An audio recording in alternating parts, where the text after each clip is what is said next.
இன்னைக்கு செய்தியாளரை சந்திச்ச அண்ணாமலை, அம்பேத்கர் பேரர்னு அழைக்கப்பட்ட ஆனந்த் டெல்டும்பே ஒரு நகர்ப்புற நக்சல்.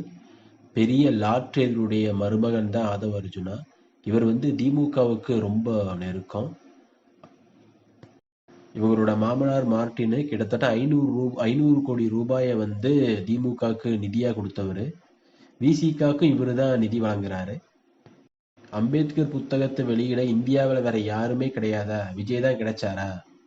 அது மட்டும் இல்லாம திருமாவளவன் என்ன சொல்றாருன்னா, அவர் பங்கேற்றது எனக்கு எந்த பிரச்சனையும் கிடையாது, நான் அரசியல் பேச வேண்டாம் தான் சொன்னேன், ஆனா அரசியல் பேசிட்டாங்க மாதிரி சொல்றாரு.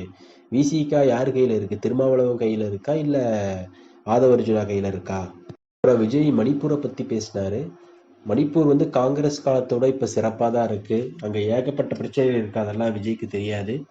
விஜய் விரும்பினா நானே அவரை மணிப்பூருக்கு கூட்டிட்டு போறேன், அவர் வரதா இருந்தால் நானும் அவர் கூட வர தயாரு தான் அப்படின்னு சொல்லி அவர் பேசியிருக்காரு. நான் சொன்ன செய்தி உங்களுக்கு பிடிச்சிருந்தா லைக் பண்ணுங்க, ஷேர் பண்ணுங்க, மறக்காம இந்த சேனலை சப்ஸ்கிரைப் பண்ணுங்க, பெல் ஐக்கானை கிளிக் பண்ணுங்க.